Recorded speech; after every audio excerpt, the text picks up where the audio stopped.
I am recording this inside the ambulance with the dome light off and the blackout tarps taped across the windshield. There is a hiss from the O2 tank that I keep turning down to save pressure, and the radio keeps trying to handshake with a repeater that went quiet half an hour ago. I have the mic taped to the headrest so it stays near my mouth. I am not saying my name. I am a paramedic in a city whose skyline I know by heart, and I am parked under the ambulance bay awning of a hospital that used to feel permanent. The emergency alert is still looping on the tablet. Emergency alert. Do not look at the sky. The screen shows that sentence over and over like a stubborn thought. We were on post at Station 12 when the phones all screamed at once. The tones, the push alerts, the wall TV switching from weather to that tight red banner. The first thing I did was glance upward like every inattentive person would when someone says do not, and Marta slapped my shoulder hard enough to jerk my chin down. She had a disposable blanket in her hand and threw it over our heads, a reflex that made no sense until later. Her eyes under the blanket looked exactly like someone who has already decided not to test a warning. She said, "Keep your gaze below roofline." Say it with me, below roofline. I said it back and found myself sticking to it because her voice left no room for pride. Dispatch was chaos in our earbuds. Flood of calls marked as head injuries, altered mental status, jumpers. The map on our console stacked pin after pin over the parks and open plazas. We rolled to the first one 2 blocks from the station. I drove hunched with the brim of a baseball cap pulled low, visor down, staring at license plates and striped paint and curb edges. No sky. Marta hung a foil blanket across the top of the windshield with trauma tape, leaving a slit at eye level that felt like peeking from a foxhole. The first patient was a man on a ladder in a courtyard, half finished with fixing a security camera. He was looking up like he had forgotten there were rungs under his feet. His jaw worked as if he was tasting rain. His wife was below shouting his name and shaking the ladder. I kept my eyes on his hands, knuckles pale, and said, "Sir, come down 1 step at a time." He did not move. The wife said he went up there right when the alert came through and stared up past the roof. I told Marta to clip the belay we use for bariatric moves onto the ladder rail. She did it fast, no questions. I climbed 2 steps and reached with a hook pole for his belt. The hook slid under leather and pulled. He did not resist, but he also did not help. His toes left the rung, his body rose, but not because of my pull. It was like someone above us was lifting the other end of a rope. The belt slipped. The man floated from his stance as if a gust we could not feel had hands, and he left the ladder without falling. He drifted clear of the roofline into air that did not have support. And then he went upward, no flail, no sound, just gone from us and moving into the unseeable zone beyond the blanket strip. His wife made a noise that turned the courtyard small. We stood there with the ladder swaying and the hook pole shaking in my grip. My mouth wanted to say something rational because that is the habit that keeps people from breaking. I said, "We need to get you inside, ma'am. Close the curtains. Turn on a radio or TV to any channel. Do not look up." She asked where he went. I said, "Inside, now." She nodded too fast and grabbed my sleeve like I was an anchor, and then she let go and ran. Marta and I did not look up. We gathered the ladder, lowered it to the yard, and backed out, keeping the blanket hood above the slit so sky never found a path to us. On the way to the next call, the radio captured snippets. A lieutenant told units to drive with visors down and to avoid glass high-rises that mirror the sky at street level. Another voice said firefighters were stretching tarps across station aprons. A third voice said the helicopters were grounded because pilots reported instruments working, but a pull that did not belong to wind. When a pilot says a pull, I listen. We stopped at the edge of a small park, where parents were kneeling over children who had sprawled on the grass, eyes locked upward. The lawn was littered with family blankets and half-open picnic coolers. A jogger stood with both palms on his chest like he was reminding himself to stay inside his own body. Marta had me grab the long spine board and 2 wool blankets. We worked with our faces tucked, eyes on feet, and we slid the blankets over the faces of 3 people who would not blink. The moment cloth covered their eyes, one of the 3 whispered thank you in the calm voice of someone waking from anesthesia. He asked what time it was. We told him stay under the blanket, do not peek, move with us. The second person started to sit, then tried to stand and walk uphill toward the open stretch of grass, hands out like a sleepwalker. Marta looped a cravat around her wrist and tied it to the board like a soft tether, and said, "We are going to the ambulance where the world is smaller." The third did not speak. He cupped the edge of the blanket with both hands and tried to lift it. I pressed his wrists down and said, "Repeat after me. Eyes down. Stay with the sound of my voice." He did not repeat it, but his hands relaxed. A father across the path called out that his daughter had climbed the monkey bars and was standing on top looking up. I sent Marta to the ambulance with 2 underblankets and ran to the playset. I kept my gaze on the rungs, the chipped paint, the gum stuck under the platform when I grabbed her ankles. She did not kick or question me. She let me fold her to her knees. When I tried to turn her head down, she kept rotating back up as if a magnet behind the clouds had a favorite angle. I took off my own shirt and pulled it over her head like a hood. Her hands went to the hem, but not with the desperate strength that scares rescuers. She allowed the covering and sagged, finally murmuring that her ears felt full. I told her we were going inside. I kept the shirt pulled low and carried her off the structure. The father took her from my arms and said thank you 3 times like knocking on wood. He pulled his own jacket over his head next. Back in the rig, Marta had taped the upper third of the windshield fully. She had also hung a blanket over the ceiling lights so the interior glowed like a nighttime tent. The 2 park patients lay on the bench seat and the cot, faces covered, holding hands through the blankets as if making a bridge between shy animals. The little girl sat on the captain's chair under my shirt, speaking quietly to her father on my radio since his phone had gone to SOS only. I drove slow and straight. The world felt steep. We never made it to the main hospital at first. The plaza before the entrance was a field of eyes and faces lifted to the canopy of sky that I refused to see. Nurses were outside with bath towels stretched above patients like makeshift horizons. Security guards were taping cardboard to the glass doors.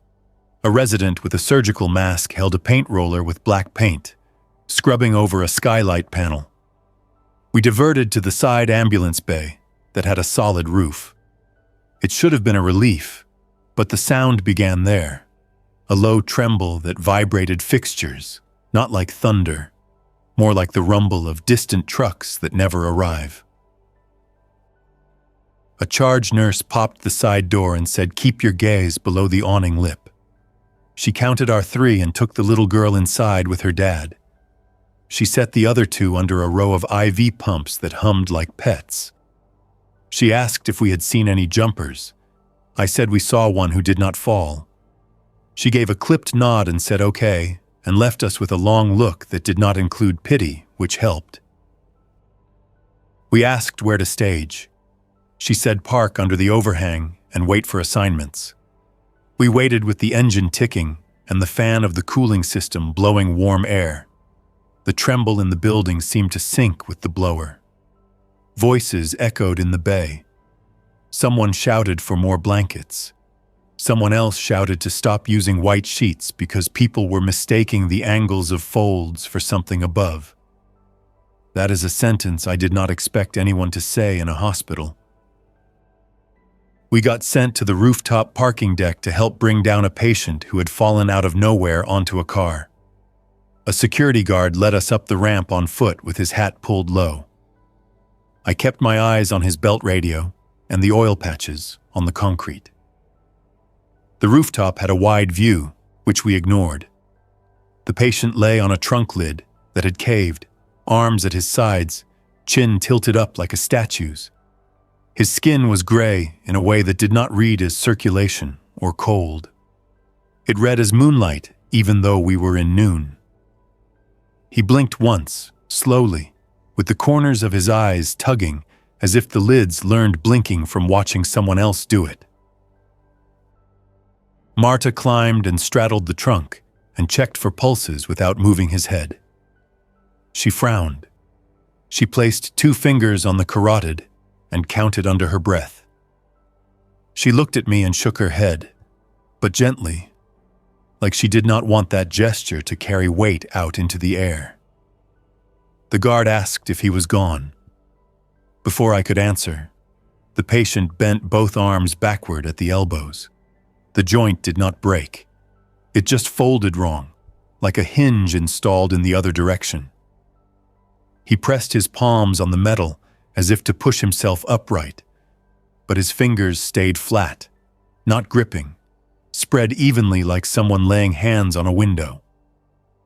The guard took a step back and lost a heel off the curb stop.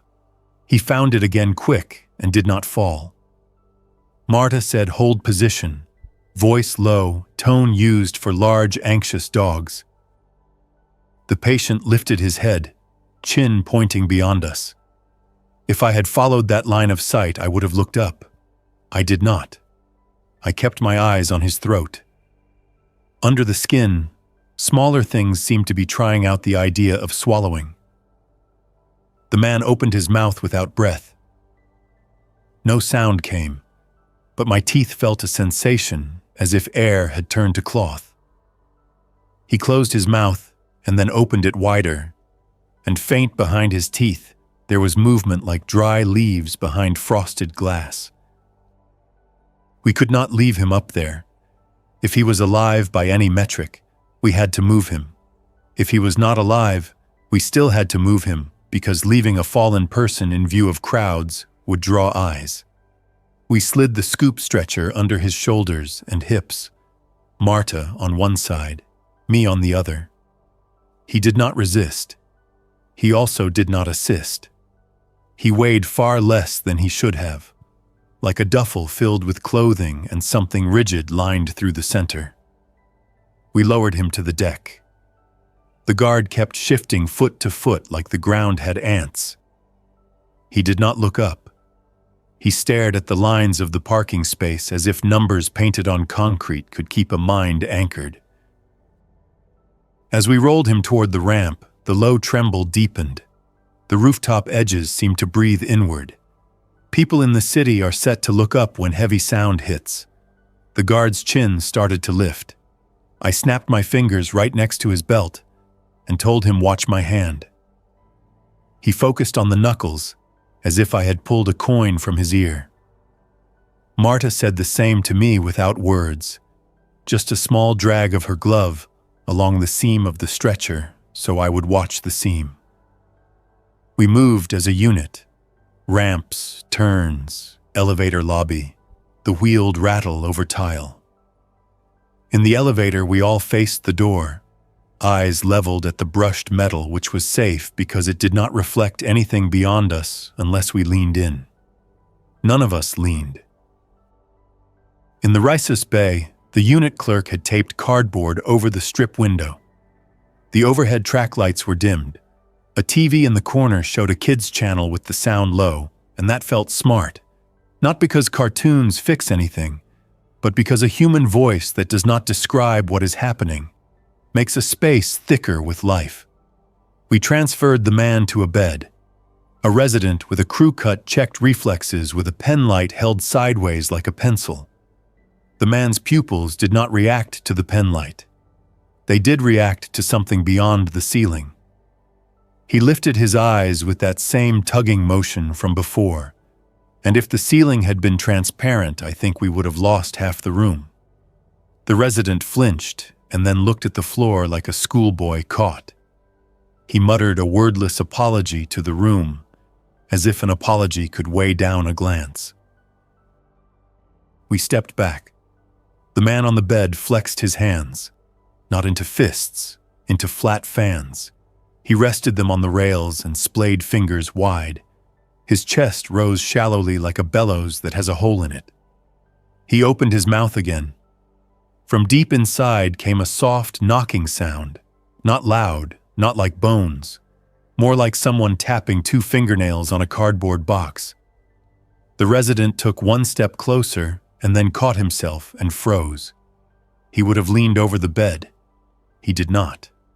That was the difference between staying and being taken. We were cleared and sent back to the rig. The sun had shifted based on shadows on the asphalt. The tremble had grown into a pressure that made small objects buzz on shelves. The cardboard the security team taped over the glass doors bulged inward now and then settled. People moved through the bay wrapped in towels or blankets like monks. No one lifted a chin. Heads of children were covered with knit caps pulled down to noses. I remember small things. The smell of coffee from a cup left on a desk. The folded stack of bed linens with a board game box on top to keep the top sheet from fluttering. The way a surgical tech tied her mask twice as if going to surgery, even though she was just walking hall to hall. We got a request from a school. The principal said students had been led into the auditorium, which had no skylights. A few had run toward the door during the alert and looked up, and now refused to leave the hallway. We rolled slow. Marta handed me 2 cheap blindfolds from a meditation kit some nurse had given the base months back as a joke. Not a joke now. We entered the school through a loading dock with a low roof and kept to the cinder block corridors. The students in the hall stood with their backs to the lockers, heads tilted, eyes on the ceiling. Their lips moved like they were reciting lines too quiet to hear. The principal pressed her fists into the sides of her thighs the way a person does to keep from grabbing a shoulder and shaking. I asked her for 2 gym towels. She ran and brought 3. We started with the nearest kid, a boy with a soccer crest on his jacket. I slid the blindfold over his eyes and tied it snug. His hands rose to remove it and then paused, fingers hovering like birds that thought about landing elsewhere. I took one of his hands and placed it on my sleeve and told him follow the fabric. He did. The second kid shook his head when I tried for the blindfold. I said his name, which the principal whispered. Hearing his name in a normal tone chipped a crack in the posture. He allowed the cloth. The third kid kept saying something about a song that is in the sky. We did not ask what song. We covered his eyes and he stepped away from the lockers as if he realized they were hard. In the auditorium, the stage curtains were drawn, even though an auditorium is not a place that needs curtains for this. Teachers moved in low arcs like servers in a quiet restaurant. The students on the floor were arranged in rows, all heads down, all listening to the stage where a senior read from a paperback, chosen just because it was a story, and stories can anchor a room. The principal whispered thank you and wanted to talk about buses that had stalled outside with drivers sitting upright and still. We told her keep the kids inside, keep the stage voice going, keep snacks and water, text parents to stay inside. She nodded and asked if this was an attack. The word hung in the air and drew dust motes. I said I did not know. On the way out, we walked past the trophy case. The glass showed a faint reflection of the hall. I saw myself and Marta as smudges and a tall shape behind us that was just our combined outline. That simple mistake of light made my hands empty of appetite, so I reached to touch the wall, which was solid. The sound in the building stuttered briefly, the tremble coming and going like the tide of a place with no water. Back in the rig, we sat with the engine on accessory. The hospital sent a message that the helipad had received 2 more falls that were not falls. This time, a nurse saw one returning from above. She did not look up. She saw the shadow slide across the helipad concrete like a stain. The shadow did not match the body's shape when it landed. I held the mic button and let that fact sit in the air without commentary, because I did not have any that would help. We pulled out to resupply at the logistics building. On the way, we drove under an overpass. Under that concrete, the world felt normal. Even the tremble lessened. I wanted to stop there and park for good, but the logistics building had tarps and tape and water, and that mattered more. We used the overpass like a fountain in summer, lingering in the shade longer than necessary. When we rolled forward, right beyond the shadow edge, something tapped the windshield. Not hard. A polite tap, like a neighbor at a door. Another tap after a measured pause. Marta's hand went to the visor and pressed it lower, as if making the world shorter. I stared at the hood ornament, and the bug splashes dried there. A third tap came, slightly to the left. The sound pattern was not random. Tap, wait, tap, wait longer, tap. It was a human rhythm used for asking entry with good manners. A voice followed, quiet, muffled, as if speaking through a pillow. It said my name. It said it in the tone my father used when he got home late from shift and did not want to wake the house. My father has been gone for years, the voice said again, using the smallest version of my name I had not heard since childhood. The engine fans whirred higher for a moment and blotted the next word. Marta's hand tightened on the dash. She said, "Do not." That was all. We kept rolling. The taps followed along the glass like someone walking in step in front of the grill, staying exactly ahead without touching the bumper. When we crossed into the logistics yard, the taps stopped. A man from supply came out with tarps already cut to size for our make and model, and tape strips pre-torn and stuck to his forearm. He had done this all afternoon. He did his job with care and speed. He told us to use 2 layers on the upper windshield and overlap like shingles. He told us not to use white tape because commuters had been spooked by light catching adhesive at the wrong angle. He spoke without raising his eyes. He said it will want your eyes. That was the first sentence that felt like myth, but landed as instruction. We did the layers. We left a slit barely wider than a hand at steering wheel height. The world became a band of asphalt and bumper heights and the lower halves of street signs. It was enough. We turned the siren on low wail not to demand right of way, but to announce our presence to pedestrians who were staring at sidewalk cracks as devoutly as monks at prayer. We got flagged down by a man waving his jacket from waist height like a flagman at a railroad. He did not look up, and he did not make us look up. He led us into an underground parking garage where his wife sat on the concrete with a towel wrapped around her head. She had looked up at the school pickup line, he said, and walked away calmly up the hill toward the main road. He followed her, got in front of her, blocked her view, but he could not force her to step into a building until a transit bus stopped and the driver opened the door and said, "Come aboard, all of you, eyes down." She got on.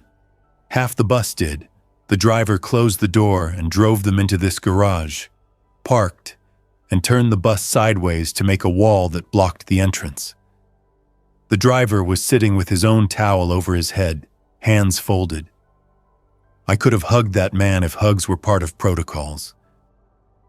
We checked the wife. Pupils reacted to our pen light. She kept trying to tilt back. I kept a palm mid-air near her chin as a reminder that forward existed. We used a triangle bandage to make a soft blindfold and a second to secure it. We gave her small sips of water. She kept asking where the wind was coming from. There was no wind in that garage. The tremble was here too, but less, padded by concrete. I told her she was in a safe place. I meant it more than I have ever meant any version of that sentence. While we finished our notes, a sound passed over the garage that was not a helicopter and not thunder, more like the slow roll of a bass note amplified through soil. Dust came loose from the ceiling. The bus driver flinched once and then gripped the wheel with both hands as if pulling it toward earth. After the note passed, something clattered near the garage entrance, a series of soft impacts like a box of small items spilling. Marta and I exchanged a look that included both curiosity and discipline. We did not go to the mouth of the garage. The bus driver did not go either. We did call it into the hospital. The line clicked and then gave us the recorded alert again. Do not look at the sky. When we pulled out to return to the hospital, a shape moved at the edge of our slit. I did not look up. I looked left at a discarded cone and watched the shadow move across it. The shadow had too many angles for the object that presumably cast it. It crawled over the cone like fingers over a keyboard. Then it paused and flattened, as if aware of being watched even from below. We drove. At the bay, the charge nurse had lost 3 nurses. Lost, not in the sense of death, but in the sense that the sky had asked for their eyes and they had given them. One had stepped off the ambulance ramp into the open, lifted her chin, and walked toward the edge of the campus where the trees thinned into parking lots. No one tackled her. Tackling was not a fix. Covering was. Covering was the only fix we had. Another nurse had been last seen in the stairwell, looking up the central well. Someone had shouted down, "Do not," and her answer had been, "I just need to see how far." That sentence had the weight of all curious sentences said right before people disappear from your life. We were told to secure the rig and help with tarps in the main hallway. The plastic crackled as we stretched it over one skylight, then noticed a second above the cross corridor. Someone had to climb. A short, freckled man volunteered. He taped carefully, chin drifting up with the reach until Marta said, "Keep your hand on the rung." He corrected, finished, and descended with a nervous laugh, leaving a damp print on the ladder. From the lot, we brought in another who had returned. He'd landed on an SUV and crawled like furniture pushed across a floor, palms flat, knees sliding outward. He still wore a bracelet from earlier observation. High blood pressure. The irony was sour. In trauma, we cut his shirt away. He scratched the sheets, head pulling toward the ceiling. Marta taped a towel across the light. He opened his mouth. That soft fingernail tapping came again, faster this time. His sternum lifted unnaturally, a seam forming down the center like wood ready to split. Beneath was something pale and fibrous, twitching as if tasting the air. The charge nurse said, "Cover him." We pressed a towel across his face. The sounds slowed. The seam eased. The room exhaled. A tap hit the glass door. Reflex made everyone look safe because it was sideways. A woman with a visitor badge pressed her palm to the glass. Her eyes stayed down as she mouthed a name. The charge nurse held up one finger, asking for time.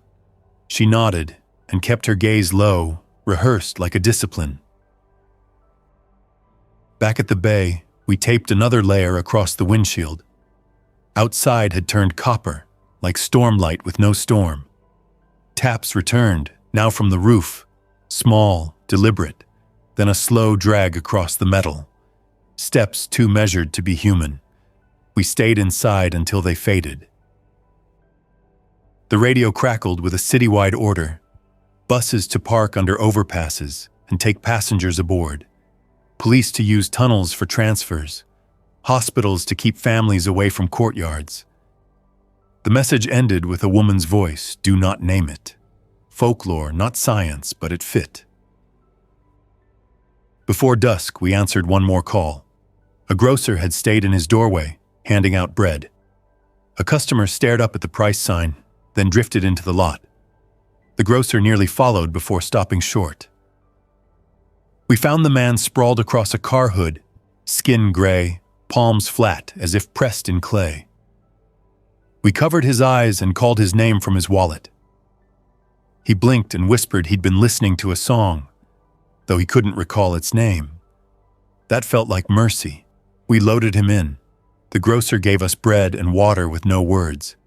I shoved the rolls into the glove box. Food for later meant believing in later. Passing under an overpass, I noticed chalk marks, stars, arrows, names. A new one was just a horizontal line at eye level. A kindness. A reminder of where to look to stay human. We reached the bay at last light. The sound above had lowered, slower, pulsing. The cardboard on the doors flexed in and out like lungs. Something landed on the roof, then dragged a bristle across the windshield, pausing over the slit directly above my eyes. A single tap. Then my name in my father's voice asking if I was hurt. I didn't answer. Marta pressed my head forward, below roofline. A knock came at the side door, steady, ordinary. Too ordinary. We froze.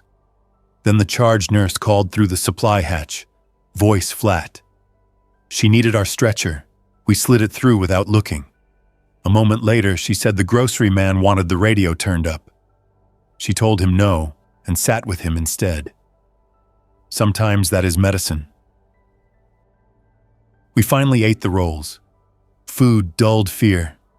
Marta split hers, handing me the bigger half.